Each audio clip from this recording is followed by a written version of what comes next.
দর্শক, গতকাল যা হয়েছে সেই সব নিয়ে তো অনেক সব খবর দেখছেন, যার মধ্যে যেটা মানে চর্চায় এসছে সেটা হচ্ছে মিডিয়াকে আক্রমণ।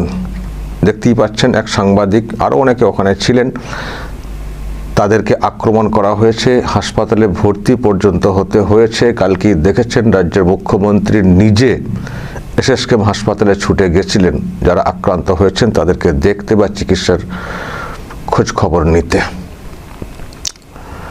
কিন্তু গতকাল এসএসকেএমে ওই দেখে মুখ্যমন্ত্রী একটা কথা বলেছিলেন, চিহ্নিত করা হয়েছে, কিন্তু চিহ্নিত করা হয়েছে, অপেক্ষা করুন, এদেরকে কি করতে হয় জানি। এটা গতকাল বলেছিলেন মুখ্যমন্ত্রী। আর আজকে বিধানসভাতে দাঁড়িয়ে যেটা বলেছিলেন রাজ্যের মুখ্যমন্ত্রী, 70 জনকে চিহ্নিত করা হয়েছে। তাদের মধ্যে 5 জনের নাম বলেছিলেন, মানে 5 গুন্ডার নাম বলেছিলেন এদের বিরুদ্ধে গুন্ডা দমন আইন যেটা নতুন পাস হয়েছে সেটাকে প্রয়োগ করা হবে, এমন ব্যবস্থা নেব 3 পুরুষ মানে মনে রাখবে। বিধানসভায় দাঁড়িয়ে মুখ্যমন্ত্রী এই কথাটা বলেছিলেন। দর্শক, নিশ্চয়ই আপনারা অনেকে দেখেছেন, আমি সকালে একটা ভিডিও করেছি এটাকে নিয়ে, যারা দেখেননি দেখে নেবেন। মুখ্যমন্ত্রী বিধানসভায় দাঁড়িয়ে পরিষ্কার বলে দিয়েছিলেন যে কাণ্ড ঘটেছে অত্যন্ত নিন্দাজনক। ককরোচ পার্টির নাম করে বা নিটের নাম করে যা হয়েছে, পুলিশ তো অনেকটাই সংযত ছিল, পুলিশকে সংযত থাকতে বলা হয়েছিল, কিন্তু সংযত মানে এদিক থেকে উৎপাত আরও বেড়েছিল। এতটাই উৎপাত যে মিডিয়াকে, গদি মিডিয়া এইসব বলে টলে ব্যাপকভাবে আক্রমণ করা হয়েছে। তো ঘটনার নিন্দা প্রকাশ করে বলেছিলেন যে আমরা কিন্তু চিহ্নিত করেছি, আর এদের বিরুদ্ধে গুন্ডা দমন আইন মানে অন্তত 1 বছর আটকে রাখা যাবে, তার সঙ্গে সম্পত্তি বাজেয়াপ্ত করা, আরও সব যেসব আছে বলা আছে আইনে। তো এটা বলার পরই আমি এই ভিডিওটা এই জন্যই দেখাচ্ছি যে 5 জনের নাম মুখ্যমন্ত্রী বিধানসভাতে দাঁড়িয়ে বলেছিলেন, সেই 5 জনের মধ্যে একজন এমডি আফরোজ, যাকে দেখছেন এই ভিডিও, এই যে একটু বলতে, এই যে ভিডিও একটু বলতে, এবং তারই অ্যাকাউন্টে আজাদি এই যে দেখলেন হাত তুলে, এমডি আফরোজ, তাকে গ্রেপ্তার করা হয়েছে। আমি সেই জন্যই কথাটা বলতে এসেছি ভিডিও দেখিয়ে। মুখ্যমন্ত্রী গতকাল হুঁশিয়ারি দিয়েছিলেন, কাউকে ছাড়বো না, অপেক্ষা করুন, কাউকে ছাড়বো না। আজকে বিধানসভায় দাঁড়িয়ে বলেছিলেন 70 জনকে চিহ্নিত করে ফেলেছি, 5 জনের নাম ওখানে পরিষ্কার বলেছিলেন গুন্ডা দমন আইন লাগু করা হবে, মানে প্রয়োগ করা হবে। তারপরই পুলিশ অ্যাকশন শুরু হয়েছে। মেটিয়া বুড়িজের ছেলে এমডি আফরোজ বুঝে গেছিলেন যে হাওয়া খুব খারাপ, চলে গেছিলেন অন্ডাল গা ঢাকা দিতে, অন্ডালে চলে গেছিলেন গা ঢাকা দিতে, কিন্তু পুলিশ তো চাইলে জানেন ঠিক বের করে নিয়ে চলে আসবে। তো পুরো ট্র্যাক করে ওখান থেকে ধরেছে, অ্যারেস্ট করেছে পুলিশ। এই হচ্ছেন এমডি আফরোজ, যে গুন্ডা তালিকা বলে যেটা প্রকাশ করেছেন বিধানসভাতে মুখ্যমন্ত্রী, তার মধ্যে একজন।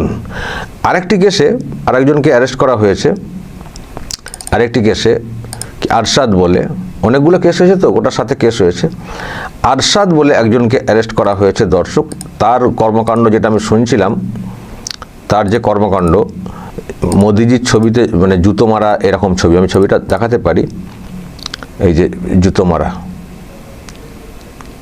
আমি শুনছি একেও অ্যারেস্ট করা হয়েছে।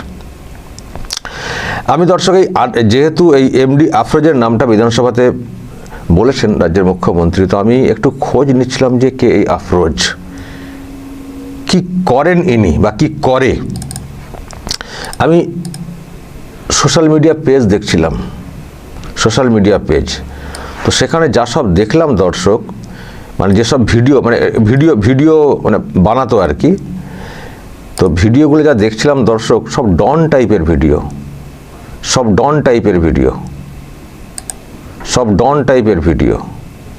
এমডি আফরোজ মানে আমি দেখছি মানে কন্টেন্ট ক্রিয়েটার, এখন তো সবাই কন্টেন্ট ক্রিয়েটার হয়ে যাচ্ছেন না, তো যতগুলো দেখছি যে মানে ভিডিও আছে সবাই ডন টাইপের একেবারে বিভিন্ন সিনেমার সব ডায়ালগ থাকে, আর এই সব ভিডিও দেখছিলাম। এই হচ্ছে এমডি আফরোজ, যাকে ধরা হয়েছে। এখন দেখা যাক, গুন্ডা দমন আইন তো প্রয়োগ করা হবে, সেটা তো বলা হয়েছে, মুখ্যমন্ত্রী তো বলেইছেন বিধানসভাতে, সেটা তো হবেই। তো এখন এর জের কি হয় সেটা দেখার। দেখুন, আমি একটা কথা বলতে পারি, এই যে গুন্ডা দমন আইন, আচ্ছা এই আইনটা কেন করতে হয়েছে? আচ্ছা আমি আর একটা বিষয় দেখাই। আমি দেখছিলাম এই আফরোজরা যেসব কাজ করতো আর কি, তার মধ্যে একটা কাজ দেখছিলাম ফান্ড কালেকশনের, টাকা পয়সা কালেকশনের কাজ। এটা ওই ইরান ইসরায়েল যুদ্ধ হচ্ছিল, তো ইরান আমেরিকা ইসরায়েল যুদ্ধ হচ্ছিল, তো সেখানে ফান্ড কালেকশন, টাকা পয়সা কালেকশন ইরানকে সাহায্য করার জন্য এরকম একটা কিছু হচ্ছিল। তো সেখানে দেখলাম এই ভিডিও মানে ওই আপলোড করেছে পেছনে দাঁড়িয়ে থাকা দেখতে পাচ্ছেন, টাকা পয়সা কালেকশন ইরানকে সাহায্য করার জন্য খামেনির ছবি টবি দিয়ে এসবও দেখছিলাম, মানে বিদেশে সাহায্য করার জন্য। তো এই হচ্ছে বিষয়, আর বেশি কিছু জানা সম্ভব হয়নি। শুধু আমারও কৌতূহল ছিল যে কে আফরোজ, যাকে গুন্ডা বলা হচ্ছে। হ্যাঁ, আমি যেটা বলছিলাম, রাজ্যের মুখ্যমন্ত্রী আরও একটা কথা বলেছেন আজকে, যে এর জন্যই এই গুন্ডা দমন আইনটাকে আনতে হয়েছে। এর মানে কি? এর মানে হচ্ছে এটাই যে গুন্ডাগার্দি বা যে গুন্ডাগিরি যেভাবে চলতো রাজ্যটা, এটাকে খতম করতে হবে। সেই জন্য এমন কিছু একটা আইন আনতে হবে, এমন কিছু একটা কঠোর ব্যবস্থা আনতে হবে, যাতে করে এই গুন্ডাগিরি করার সাহস পাকা গুন্ডারাও না দেখাতে পারে। এটা করতে হবে। মানে আমাদের যেভাবে চলছিল রাজ্যটা, আর এখানে তোষণের রাজনীতি হতো, তো সেখানে মুসলিম তোষণ হতো, মুসলিমদের লোকেদের প্রকৃত কোনো উন্নয়ন করেনি, গুন্ডা তৈরি করেছে তৃণমূল কংগ্রেস, চোর ডাকাত তৈরি করে দিয়েছে।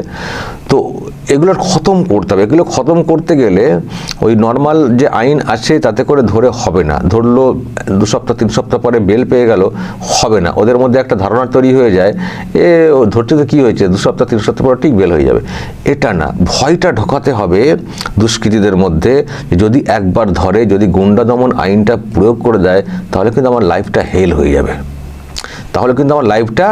হয়ে যাবে, মানে এই ভয়টা ঢোকাতে হবে এই সব লোকেদের মধ্যে, তাতে যদি এই ধরনের কাজ থেকে নিজেদেরকে বিরত রাখে।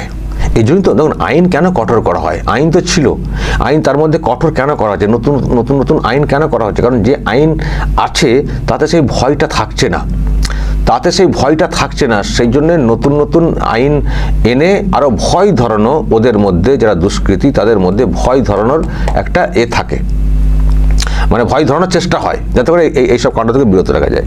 তো সেটাই করেছে। তো এখানে মানে গুন্ডা যা চলছিল, গুন্ডারাজ খতম করতে গেলে নতুন আইনের প্রয়োজন আছে, সেই জন্যই মুখ্যমন্ত্রী বলেছেন যেটা দরকার ছিল, সেই জন্যই এনেছি। কিন্তু দর্শক, এদেরকে তো কি করা হবে সেটা আমরা পরে দেখব, কি হচ্ছে না হচ্ছে। এখন সেন্ট্রালি ওখানে যে বিক্ষোভটা হচ্ছিল, সেখানে নাকি বলা হয়েছে যেসব মামলা হয়েছে সেগুলো প্রত্যাহার করে নেওয়া হবে, কিন্তু সেটা তো ছাত্রদের ক্ষেত্রে। এখন এখানে কি সেটা প্রয়োগ হবে? এখানেও কি সত্যি সরকার পক্ষ মামলা তুলে নেবে? সেটা দেখার আছে। আর যদি মামলা তোলার ব্যাপার থাকতো, তাহলে এই সন্ধ্যায় গ্রেপ্তারের খবরটা কেনই বা এলো? বিকেলে তো ওখানে তো মিটিং হয়েছে।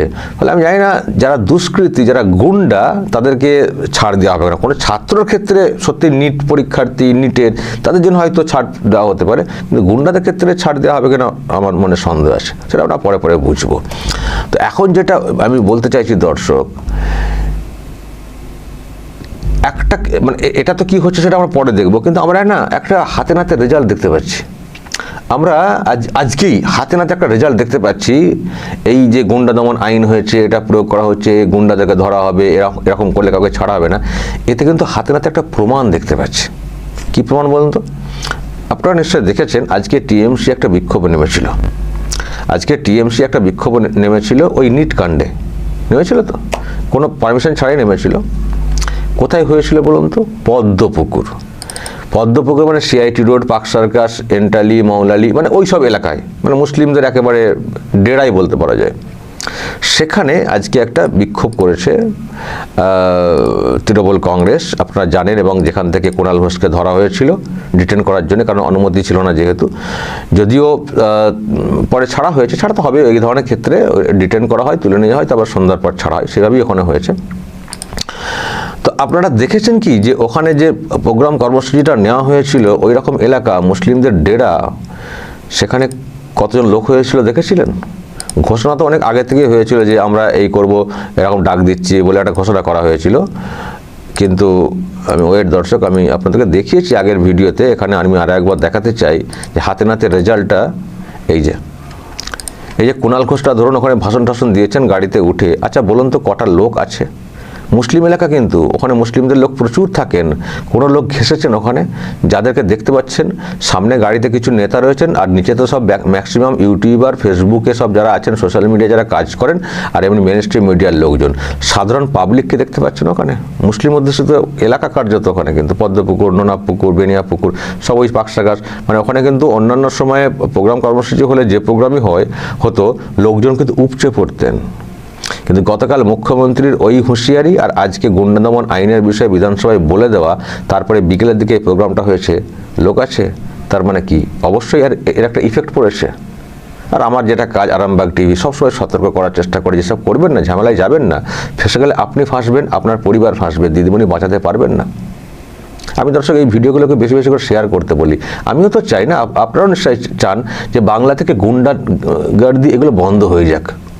আর আমাদের এখানে অনেকে বলবেন এটা গণতান্ত্রিক মুভমেন্ট, পলিটিক্যাল মুভমেন্ট। অ্যাকচুয়ালি এখানে না পলিটিক্যাল মুভমেন্ট থাকে না, এমন কালচার তৈরি হয়ে গেছে বিশেষ করে আমাদের বাংলাতে। এটা পলিটিক্যাল মুভমেন্ট না, এগুলো সব গুন্ডাগার্দি, ভাঙচুর, এই করব সেই করব, ওই ক্ষমতার ব্যাপার, এই সব।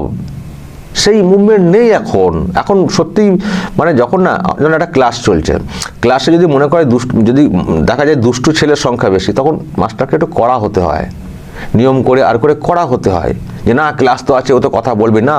কথা বলার লিমিট থাকবে, সব থাকবে, স্টুডেন্টদের এক সিস্টেম থাকবে, তার বাইরে গেলে কড়া হাতে দমন করতে হয়, তার জন্য মাস্টারকে একটু কঠোর হতে হয়। তো আমাদের এখানে যা সিস্টেম চলছে না, এখন এদেরকে প্রতিবাদ করতে দেওয়া মানে হচ্ছে গুন্ডাগিরি। সব জায়গায় প্রতিবাদ করছি আমি, আমার অধিকার আছে, এই অধিকার বলে অ্যাকচুয়াল মানুষের অন্য অধিকার খর্ব হচ্ছে। গুন্ডাগার্দি, এই মানুষের ব্লক করে দেওয়া ইত্যাদি, সব মানুষের তো অধিকার আছে। আপনার যেমন মুভমেন্টের অধিকার আছে, তেমনি সাধারণ মানুষেরও অধিকার আছে শহরের বুকে ঠিক মতো করে চলা, ঠিকঠাক নিরাপত্তা ব্যবস্থা ঠিক থাকা, সবারই কিন্তু অধিকার আছে। আপনি গণতান্ত্রিক অধিকারের বলে মুভমেন্ট করার কথা বলছেন, আর অন্য মানুষের অধিকার থেকে তাদেরকে খর্ব করছেন, এটা কিন্তু আপনার অধিকার নেই সেটা করার। সিস্টেম মেনে করতে হবে, আপনার জন্য কারো না সমস্যা হয়। তাহলে এখানে পলিটিক্যাল মুভমেন্ট মানেই মানুষের ক্ষতি, অ্যাকচুয়ালি গুন্ডাগিরি। তো যাই হোক, আমি বলতে চাইছি যেটা, এই কালকে এবং আজকের এর পরে আমি পরিষ্কার ইফেক্ট দেখতে পাচ্ছি মুসলিমদেরও একটা অংশ, যাদেরকে সহজে লেলিয়ে ফুসলিয়ে রাস্তায় বের করে নামিয়ে আর ভাঙচুর ইত্যাদি করে একটা সিন ক্রিয়েট করানো যায়। মরলে ওরা মরবে, গুলি খেলে ওরা গুলি খাবে, ধরা পড়লে ওরা ধরা পড়বে, আমরা কেটে পড়বো। এটা কিন্তু একটা চেতনা কিন্তু এসছে, নাহলে কিন্তু আজকেও তো অনেক লোক হওয়ার কথা, কালকেও অত লোক হয়ে গেল, হ্যাঁ? আর আজকে তাহলে লোক নেই কেন? কালকে তো দেখেছেন কীরকম লোক ধর্মতলাতে হয়েছিল। আর আজকে শাসক দল, যারা এই বিরোধী দল, মানে সদ্য বিরোধী হয়েছে, আগে শাসক ছিল, তারা বলে আমাদের সঙ্গে 2,50,00,000 ভোটার আছে মুসলিম, ওরা আমাদের সাথে। তো লোক কই? হ্যাঁ, গতকালকের লোক আমি আর এখানে দেখাচ্ছি না, গতকালের লোক তো তাও তো ছিল তুল্যমূল্য, কিন্তু আজকে লোকও নেই, আর মারামারির দিকে কেউই নেই। আমি এটাও দেখছিলাম, দিদিমণি যখন এসেছিলেন তখনও দেখুন না, আমি ফুল স্ক্রিনে দেখাচ্ছি, কত দিদিমণিকে ঘিরে কতজন লোক। মমতা ব্যানার্জি এসছেন, লোক কোথায়? ওই পুলিশের কিছুই আর সব মিডিয়ার লোক। মমতা ব্যানার্জি এসে তত লোক নেই। মমতা ব্যানার্জি ওই দেখলাম বাইকে করে চলে গেলেন, আমি সে ভিডিও দেখি, যারা দেখেননি দেখে নেবেন।